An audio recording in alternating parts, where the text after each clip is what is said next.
반가워요. 여러분들 선배 어준규입니다. 자, 우리 2025년 시행된 6월 모평 같이 한번 윤리부터 해설 들어가 보도록 하겠습니다. 자, 우리 이제 윤리 같은 경우에는 난도가 꽤 있게 출제가 되었습니다. 작년 수능과 비교해서 우리가 생각해 본다고 한다면은 전체적인 난이도의 측면에서 봤을 때는 작년 수능에 비해서는 난도가 조금 쉬웠다라고 평가를 할 수는 있을 것 같아요. 근데 이제 개개별 문항별로 본다 그러면은 이제 오답률이 높은 그런 문항들 위주로 살펴봤을 때는 제 개인적인 느낌으로는 작년 수능보다는 오답률이 높은 문항들의 난도나 어떤 선지의 낯선 정도나 이런 부분들이 비교적 조금 더 어렵지 않았나 싶습니다. 그러니까 작년 수능 같은 경우에는 막 독해 문제도 조금 어렵게 출제된 것이 있었고, 뭐 윤사로 따진다 그러면은 원래는 어렵게 출제되지 않던 그런 영역들도 조금 난도 있게 출제를 해서 전체적으로 좀 생각보다 어려운 게 좀 많은데 싶게끔 그렇게 이제 문제를 냈다면, 이번에는 그런 느낌은 별로 없었고 전체적으로 문제를 풀어봤을 때 특정 문항들이 확실하게 조금 어렵구나. 그래서 이제 오답률 같은 경우에도 특정 문항들이 조금 높게 이제 몰려 있는 그런 모습을 우리가 이제 볼 수가 있었는데요. 어쨌든 윤리 시험 결코 이제 호락호락하지는 않았다, 이렇게 말씀을 드릴 수 있겠습니다. 일단은 여러분들 총평 보시기 전에 뭐 해설도 이미 보셨을 수도 있지만 일단 6평을 보시느라고 정말 고생 많았다. 6평이라고 하는 그 과정, 국어부터 이제 사회탐구 과목까지 우리가 쭉 한 바퀴를 돌려보는 이 과정 자체가 여러분들에게 앞으로 수험 생활을 더 해나가는 데 있어가지고 큰 자산이 됐을 거다, 이렇게 생각을 하고요. 일단 그 부분을 여러분 스스로 위로하고 칭찬하고 넘어갈 수가 있겠습니다. 자, 그러면은 우리 이제 윤리 총평 한번 들어가 볼 텐데요. 우리 생활과 윤리 과목부터 한번 들어가 보도록 하겠습니다. 자, 일단은 커트라인을 보게 되면요, 45점, 39점, 32점, 27점, 21점 이렇게 이제 예상이 되어 있는데, 45점이라는 커트라인 같은 경우에는 뭐 그렇게까지 여러분들 작년 수능에 비교해서는 막 문제가 극날하지 않았다라는 것을 의미하는 것처럼 보이지만, 아까도 제가 말씀을 드렸듯이 보시면은 이 오답률이 높은 문항들이 지금 80% 넘는 그 오답률을 보여주고 있고요. 무엇보다도 오답률 베스트 5까지 여기다 이렇게 썼는데 아직도 막 65%, 64% 이렇게 오답률이 상당히 높습니다. 그래서 이 독해 문항들이 비교적 이제 좀 쉽게 출제가 되었다라는 거 외에 개념 문항만 놓고 우리가 좀 보게 되면은, 개념 문항 자체는 어떻게 보면은 작년 수능보다도 조금 더 어려운 난도로 출제가 된 게 아닐까, 아니면 그 정도의 난도로 이제 출제가 된 게 아닐까, 이렇게 우리가 좀 생각을 해볼 수가 있을 것 같습니다. 제 개인적인 느낌으로는 작년 수능의 개념 문제보다는 올해 6월의 개념 문제가 조금 더 어려웠다고 생각을 하는데, 생각보다 어쨌든 독해 문제에서 여러분들이 틀릴 일이 거의 없었다 보니까 커트라인이 그런 데서 조금 이제 뭐라 그럴까요?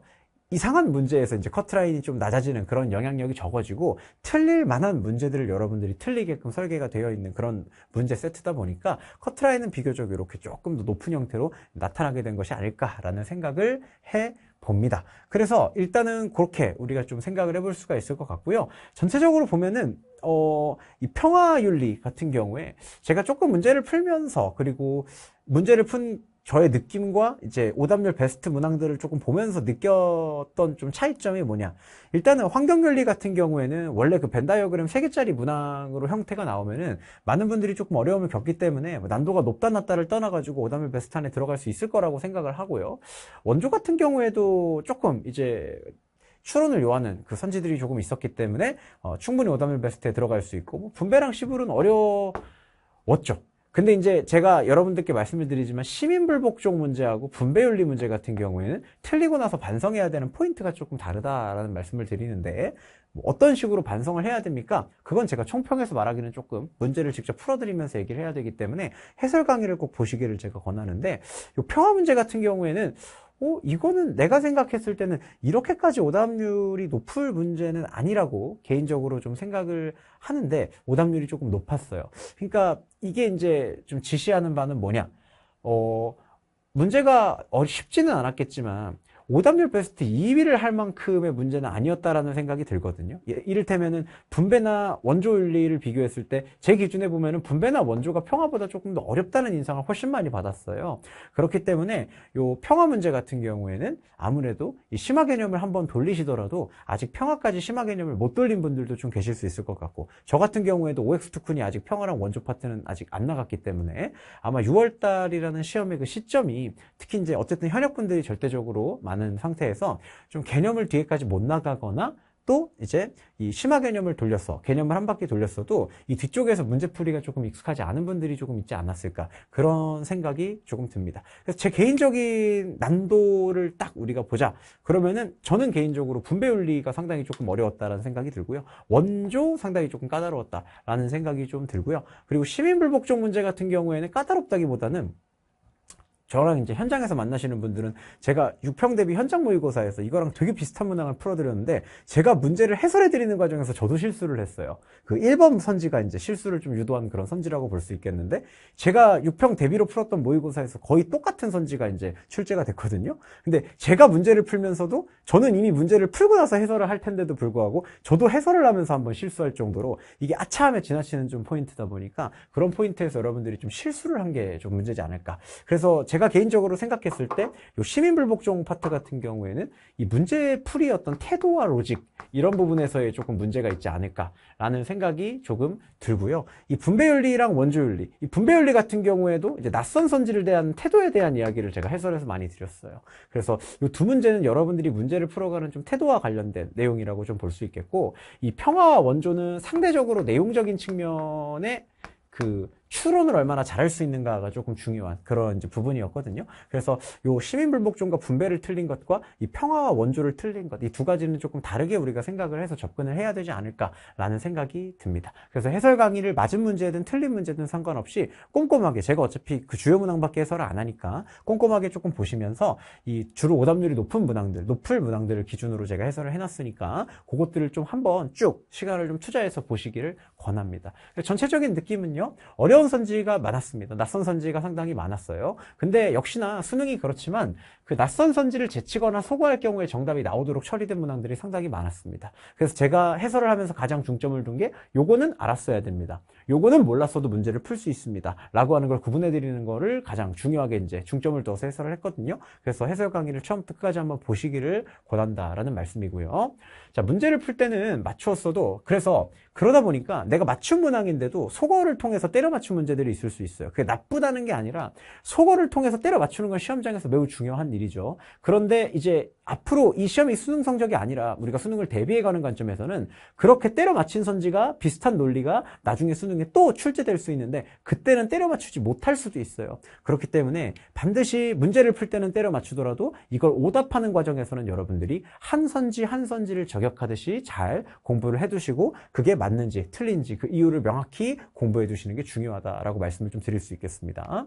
다음이죠. 전통적으로 어려운 주제들이 어려웠습니다. 그러니까 이게 뭐라 그럴까요? 어떤 느낌인지를 잘 모르겠어요. 그러니까 뭐가 잘 모르겠다는 말씀이냐면 이게 이제 우리가 예전에 그 수능에서 킬러 문항을 배제한다라고 하는 그런 이야기가 나오고 나서부터 수능 출제 기조가 조금 달라졌다는 거를 여러분들도 아마 느끼실 거예요. 기출을 풀다 보면은. 그래서 원래는 어려운 문제들이 어렵고, 예를 들어서 생은에서 독해 문제를 가지고 짜치게 문제를 내거나 이런 것들이 거의 없었는데 그 일이 있고 나서부터 이제 약간 좀 독해 문제도 난도가 업되고 전체적으로 그냥 원래는 어렵게 출제되지 않던 그런 주제들도 좀 중난도 이상으로 출제가 되고, 대신 아주 극단적으로 극악스럽게 어려운 문제는 좀 출제를 지양하고, 이런 방식으로 전체적인 오답률이 평균이 높아지되 이제 최고 오답률이 조금 낮아지는 방식으로 문제 출제가 이루어진다는 느낌을 받았었습니다. 저는 그렇게 느낌을 많이 받았었는데 이번 시험 같은 경우에는 그런 일이 있기 이전에 우리가 이제 킬러 문항 배제라고 하는 그런 내용이 있기 이전의 문항들처럼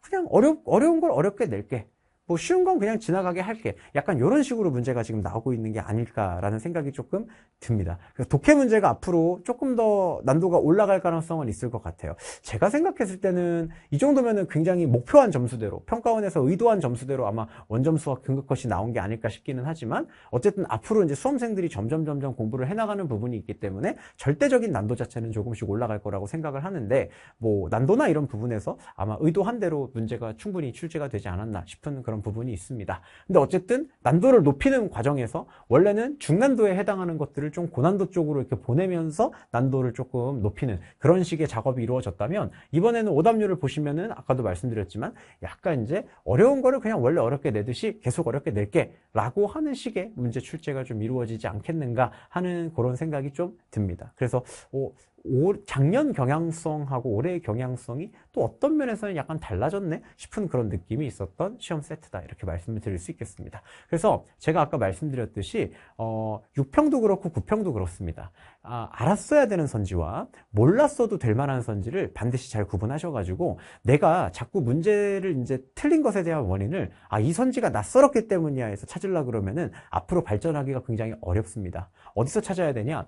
특히 이번 6평 세트는 거의 다 여러분들 내가 알았어야 되는 것들을 놓쳤을 때 이 문제를 보내주게 되는 경우가 상당히 많았기 때문에 그런 부분들을 여러분들이 잘 다뤄보았으면 좋겠다, 이렇게 말씀드릴 수가 있겠습니다. 그래서 OX 특훈을 솔직히 보다 보면은 제가 해설하면서도 한번 말씀드렸지만 적중한 선지들이 굉장히 많습니다. 근데 저는 솔직히 적중 선지, 이번 그 6평 같은 경우에는 적중한 게 정말 많거든요. 제 해설 강의 보시면 제가 진짜 적중시킨 게 많은데, 뭐 적중을 떠나가지고, 그러니까 그런 거에 대해서 막 내가 이렇게 적중을 했어요, 이렇게 막 자랑을 하고 싶지는 않고, 그냥 제가 생각했을 때는 어떤 게 중요하냐. 이 정도의 선지 난도나 이 정도의 선지 내용들을 적중하는 거는 사실 기출에서 약간씩의 변형이 있고 아주 이상한 걸 맞춘 게 아니라고 한다면은 그렇게 유의미한 건 아니라고 생각을 하는데, 올해 이제 제가 이 친구들이 이제 시험을 보고 와가지고 현장 반에 이제 그 분위기가 되게 좋은 거예요. 그러니까 전체적으로 애들이 시험을 잘 본 거죠. 그러면서 애들이 얘기했었던 그 내용 중에 인상 깊었던 거는 뭐였냐면은 적중보다도 이 문제를 대하는 그 태도에 대한 이야기를 많이 해주더라고요. 제가 올해는 초반부터 굉장히 그걸 많이 강조를 했거든요. 어떤 태도로 문제를 접해야 되고 낯선 선지가 나왔을 때 어떻게 해야 되는가 하는 그 방법과 문제를 접하는 태도에 대한 이야기가 조금 올해는 제가 초창기부터 강조를 굉장히 많이 했다 보니까 그거를 좀 습득하신 분들이 이제 낯선 선지가 나와도 당황하지 않고 문제를 좀 잘 풀어냈던 것 같고, 또 이제 문제를 풀어내는 힘이 길러졌다. 그러니까 OX 특훈 같은 걸 특히 들으면서 선지를 봤을 때 내가 그냥 아는지 모르는지 내가 알고 있는 내용과 일치 여부를 판단해서 푸는 게 아니라 스스로 내가 그 사상가라고 생각해서 이입해서 이제 풀어갈 수 있었다라고 하는 얘기들을 많이 해주시더라고요. 그래서 제가 올해 이제 여러분들한테 같이 공부를 하면서 강조했던 그런 방향들이 조금 잘 맞지 않았을까. 단순히 선지의 적중이나 출제를 떠나가지고 그냥 여러분이 문제를 접하는 태도의 측면에서 제가 강조했던 부분들이 조금 잘 먹힌 것 같아가지고 조금 뿌듯한 그런 시험이었다라고 개인적으로는 총평을 하고 있습니다. 다음은 윤사가 되겠습니다. 자, 윤사도 커트라인은 거의 비슷합니다. 그죠? 그런데 이제 윤사 같은 경우에는 오답률이 높은 문항이 있어요. 근데 약간 역시 윤사를 하시는 분들이 아무래도 윤리 고인물일 가능성이 조금 크니까, 그죠? 그럴 가능성이 크잖아요. 그래서 그런지 윤사도 생각보다 어려웠는데 커트라인이 조금 안 떨어지네? 라는 인상을 조금 받았습니다. 보시게 되면 원점수가 1등급이 45점인데 2등급이 41점으로 붙어 있잖아요. 아까 생윤 같은 경우에 45에 39인데 여기는 조금 떨어지는 폭이 작죠. 그러니까 상위권이 비교적 이제 촘촘하다라는 생각을 우리가 조금 해볼 수가 있을 것 같고요. 칸트 문항이랑 정약용 문항 이렇게 두 개가 이제 어렵게 출제가 됐는데, 개인적인 느낌으로는 성리학이랑 양명학 문제랑 자유주의 문제보다는 저는 스피노자 문제가 조금 더 어려웠다라는 생각이 드는데, 이 국가와 시민 자유주의 문제 같은 경우에는 평소에는 좀 보지 못한 서술이 있었죠. 그죠? 벌린의 입장에서 적극적 자유가 어떻다라고 하는 걸 물어보는 선지가 있었는데, 아마 그 선지가 여러분을 조금 당황하게 해서 이런 문제가 좀 생긴 게 아닐까 싶고요. 이 성리학과 양명학은 제 개인적인 기준으로는 이 문제랑 이 문제랑 이 문제를 비교하면 얘네 둘이 얘보다 훨씬 어렵다고 개인적으로 생각을 하거든요. 근데 저도 문제 풀다가 조금 생각했던 게 뭐냐면은 기억, 니은, 디귿, 리을 선지가 너무 동의하는 학자가 계속 다 동의하는 거예요. 그래가지고 혹시 내가 맞게 풀고 있는 건가? 라는 약간의 자기 의심이 들다 보면 그러한 자기 의심이 의심을 낳고 의심이 의심을 잡아먹어서 여러분이 좀 선지를 똑바로 보는 거를 방해하지 않았는가 하는 그런 생각은 살짝 들더라고요. 그래서 이게 제가 봤을 때는 내용상의 문제로 뭐가 어려웠어요 라는 개념보다는 문제를 풀어가는 과정에서 뭔가 여러분을 좀 당황시키는 포인트가 있었나? 그런 생각이 조금 들었고, 국가와 시민이랑 스피노자 같은 경우에는 어떻다? 이 두 가지 주제 같은 경우에는 원래 출제되는 것보다 조금 낯설었다. 스피노자는 문제를 풀어가는 과정에서 스피노자에 대한 학습이 잘 안 되어 있으면은 조금 여러분들이 헤맬 수 있는 선지들이 있었다. 그래서 얘네 둘은 조금 난도가 있구나라는 생각을 했었던 것 같습니다. 근데 자유주의 같은 경우에는 이건 제 개인적인 생각인데, 리을 선지에서 약간의 제가 봤을 때는 좀 오해의 여지가 있을 수 있는 선지의 그 표현이 있기는 한 것 같아요. 그러니까 어떤 점이 그렇냐면은, 예를 들어서 벌린의 입장에서 이제 적극적 자유가 어떤 거냐를 물어보는 선지의 취지였는데, 잘못 이제 읽게 되면은, 좀 빠르게 이렇게 읽으면서 넘어가게 되면은, 벌린이 적극적 자유의 관점을 지지했다라는 식으로 이제 읽을 수 있는 그런 이제 포인트가 조금 있어가지고, 그런 것도 조금 영향을, 좀 언어적인 문제도 약간 영향을 끼치지 않았을까 싶은 그런 부분이 있습니다. 근데 칸트랑 정약용은 제가 생각할 때도 비교적 좀 어렵게 출제가 되지 않았는가 싶은 그런 문항들이었는데, 요즘 보면은 칸트나 스피노자에서 이제 근대 전기 윤리들이 좀 난도가 계속 점점 높아지고 있는 추세인데, 왜 그럴까를 좀 분석해 보면은, 제일 중요한 게 칸트를 놓고 딱 생각해 봤을 때 이게 언어적 의미의 문제가 굉장히 큰 것 같아요. 그러니까 칸트 같은 의무론 계열의 학자들, 이게 경험론자들은 그런 문제가 많이 발생하지 않는 것 같은데, 이렇게 이성 중심의 철학 계열을 가지고 있는 학자들 같은 경우에는 여러분들이 그 용어의 뜻을 정확하게 사용하고 정확하게 알지 못하면 문제를 틀리게 되는 경우가 상당히 많아요. 왜냐면 그게 실제로 칸트라는 사람을 공부하는 데 있어서 어려움이기도 하거든요. 칸트는 칸트 철학 사전이 따로 있을 정도로 이 칸트가 철학을 하면서 만들어낸 여러 가지 용어들을 되게 엄밀하게 사용을 하고 엄밀하게 정의를 내려 사용을 하기 때문에 그런 철학 사전이 따로 있을 정도란 말이죠. 그래서 여기서 이제 문제가 되는 게 뭐냐, 낯선 선지들이 굉장히 많았는데 그러한 낯선 선지가 있다라고 느끼게끔 해주는 것들이 칸트나 스피노자 같은 이런 서양 근대윤리에서 학자들이 사용하는 그런 용어들에 있다라고 저는 생각을 해요. 그래서 칸트를 난 분명히 칸트가 누군지 아는데, 그러니까 아마 이걸 틀리신 분들도 칸트를 안 배웠기 때문에 틀린 건 아닐 거예요.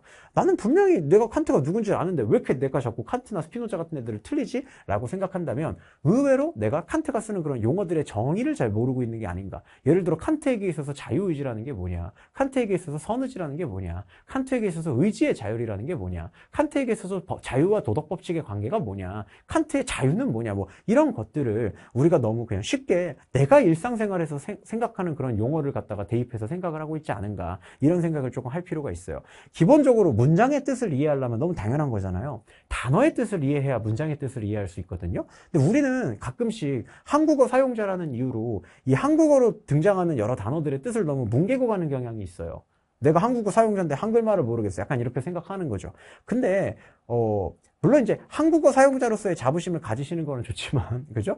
이게 칸트는 독일 사람이고 그 독일어로 된 여러 가지 말들을 한글말로 번역을 해놓은 것 뿐이잖아요. 그렇기 때문에 이 칸트의 철학을 이해하는 데 있어서는 칸트가 사용하는 단어의 의미를 정확하게 여러분들이 조금 짚고 넘어가실 필요가 있다는 거죠. 그래서 제가 이 6평 보기 전에 업로드했던 서양 근대윤리에서 칸트 부분 같은 경우에는 자유의지, 의지의 자율, 법칙 이런 것들을 쭉 한번 정리를 해드렸어요. 그래서 어딜 가면 보실 수 있냐면은 꼭 뭐 책을 사고 안 사고를 떠나가지고 이 칸트에서 자유 개념이 굉장히 중요하기 때문에 제로 웨이스트 기출분석 윤리화 사상 기출분석 강의에서 칸트 편을 찾아보시면은 문제풀이 중에 제가 설명을 한번 하거든요. 그래서 그때 여러분들이 요 얘기를 조금 알아두시면 좋겠다라는 생각이 들고요. 이 스피노자 입장에서 봤을 때 뭐 긍정적 감정이다, 이제 그러니까 수동적 감정이다, 이제 능동적 감정이다라고 하는 그러한 개념들. 스피노자 같은 경우에도 이제 용어의 엄밀성이 조금 중요한 학자이다 보니까, 특히 이제 작년 수능에서 스피노자 문제 같은 경우에는 엄밀하게 용어를 조금 사고를 해줘야 풀 수 있는 형태의 그런 문제가 출제가 됐기 때문에